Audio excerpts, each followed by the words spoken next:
네, 세월호 참사 한 달을 맞아서 이제 검찰과 경찰의 합동수사반이 15명 전원을 구속 기소한 수사 결과를 오늘 중간 발표를 했습니다. 이제 남은 거는 정부의 숙제, 점점 그 날짜가 다가오고 있는데요. 개각도 해야 되고 또 단단한 대책도 내놔야 될 것 같습니다. 그러나 야권에서 거국 내각 구성을 많이 요구하고 있는데요. 관련된 얘기를 좀 나눠보겠습니다. 자, 청와대 일단 총리부터 바꾸게 되는 건데 네. 구상이 좀 나오고 있습니까? 전망만 많은 것 같은데요. 네. 우선 지방선거 때문에 일정을 잡기가 쉽지 않아 보입니다. 네. 일단 총리의 경우에는 지명도 해야 되고 또 국회 본회의에 인준 표결도 거쳐야 되고요. 네. 또 국회 인사청문회도 거쳐야 됩니다. 그래서 통상적으로 총리는 한번 지명이 되면 임명 때까지 2달 정도가 걸리게 되는 거죠. 근데 더 이상 미룰 수가 없습니다. 그리고 또 박근혜 대통령도 정홍원 국무총리의 사의를 네. 받아들이기로 했고요. 네. 또 대대적인 그 후속 개각을 통해서 전면적인 국정 쇄신을 보이겠다고 발표를 했기 때문에 여권 관계자들의 말을 종합해보면 이런 순서를 밟게 될 것 같습니다. 네. 일단 박근혜 대통령이 다음 주 초쯤에는, 네. 늦어도 다음 주 초쯤에는 세월호 침몰 참사에 대해서 대국민 담화를 발표를 하게 됩니다. 네. 원래는 오늘 정도 되지 않을까. 오늘이 사고 발생 한 달째이기 때문에 네. 조금 오히려 예상보다 늦어진 건데요. 네. 다음 주 초에 대국민 담화를 발표를 하게 되면 네. 곧장 국무총리 후임 인선이 발표가 될 겁니다. 네. 네. 그리고 나서 인사청문회는 6.4 지방선거 이후에 실시가 되고요. 네. 네. 또 국무총리를 다음 주 초에는 발표돼야 되는 이유, 박근혜 대통령이 늘 후보 때부터 강조했던 게 바로 책임 총리제입니다. 네. 책임 총리라 하게 되면은 어떤 내각을 대통령과 함께 구성하는 것을 말하거든요. 네. 네. 그렇기 때문에 다음 주 초에는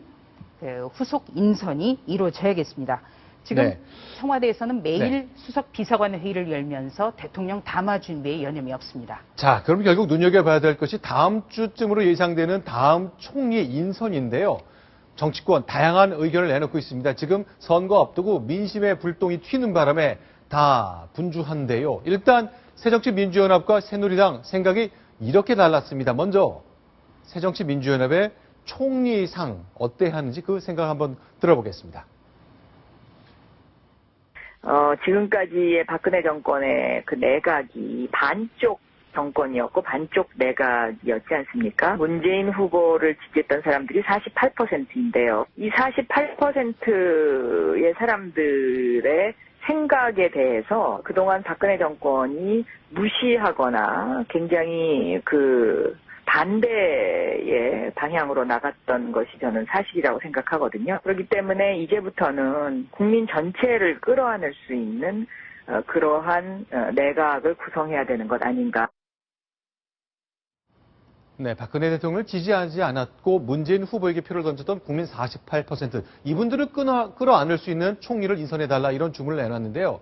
여당, 야당 입장차가 굉장히 다른 것 같습니다. 친박의 좌장으로 일컬어지는 서청원 의원은요. 총리상에 대해서 이렇게 얘기했습니다. 이번 정부의 책임이 크지요. 사태 잘못됐죠. 정부하고 여당의 대안을 내놓으면요. 이 대안을 또 확실하게 실천하고 이런 모든 사태에 뿌리 뽑도록 할 수 있는 그런 그 원칙을 가지신 분도 박근혜 대통령이고 박근혜 대통령 정부가 이 참 역설적이지만 이 사태를 수습하고 불을 볼 수 있기 때문에 중립 내각이다 이런 것은 전 생각하지 않고요. 야당의 경우에는 전시등에 구성하는 이른바 거국 중립 내각을 꾸리자 이렇게 주장을 하고 있는 반면에요. 그 친박의 좌장인 서청원 의원의 경우에 거국 중립 내각은 반대다. 그러니까 어떤 백지 상태에서 시작하는 전면적인 개각은 필요하지만 야당이 주장하는 것은 맞지 않다. 이렇게 지금 보고 있는 겁니다. 탁 원내대표가 주장한 거국 내각 참 여러 차례 주장은 있어 왔습니다만 파격적이죠. 그렇지만 현실 불가능하다고 보시면 되겠습니다. 지금까지 된 적도 없고요. 그래서 오히려 그 백지 상태의 전면적인 조각 수준의 개각이 가장 좀 현실적인 방법인 것 같습니다. 야권 인사를 대폭 끌어안는 거국 내각 가능성은 전례도 없고 있을 가능성이 별로 없다고 전담하셨고 다만 조각 수준의 아주 큰 폭의 개각을 예상하시는 말씀을 주셨습니다.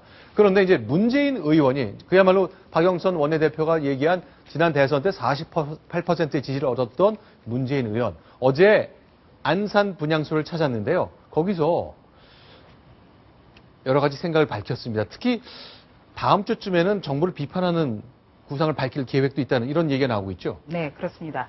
그 문재인 의원의 측근들 전원인데요. 네. 박근혜 대통령이 대국민 담화를 발표할 시점에 네. 정부의 책임을 문제 네. 삼는 그런 성명을 준비 중이다. 네. 네, 이런 분위기가 전해졌습니다. 그런데 문재인 의원은 이달 초까지만 하더라도 정부에 대한 직접적인 비판은 자제를 하자. 네. 실종자를 찾기 위한 그 어떤 수색의 총력을 기울이자 이렇게 네. 얘기를 했었습니다. 자, 그래서 이 지금 보시는 모습은 어제죠. 예. 문재인 의원이 안산 분향소를 찾았고 옆에 전해철 의원인가요? 네, 전해철 의원은 문재인 의원이 대통령 민정수석 시절에 민정비서관을 했습니다만 네. 여기 안산에 지역구를 둔 현역 의원입니다. 네. 어제 안산 합동분향소를 찾은 것은 3주 만이었는데요. 네, 네. 유가족들이 문재인 의원을 강력하게 비난을 했습니다. 이건 아니, 꼭 그건 무슨 얘기죠? 문 의원에 국한된 것이 아니라 네. 그만큼 지금 어떤 세월호 침몰 전국에서 네. 정치에 대한 불신을 그대로 여과 없이 드러냈다. 이렇게 네. 보시면 되겠습니다. 그렇죠. 문 의원만 특별히 따로 비판할 이유는 없는 것 같고 정치권 전체를 향한 불만을 어제 표시했다는 그 말씀이겠군요.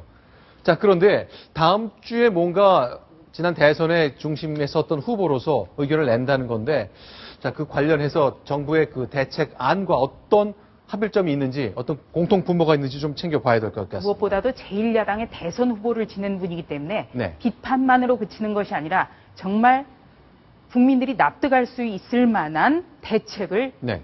내놔야 될 겁니다. 알겠습니다. 자, 문재인 의원 다음 주에 뭔가 정부의 국정에 도움이 될 만한 뭔가의 대안이 포함된 대책이 발표됐으면 하는 기대를 다 같이 한번 가져보겠습니다.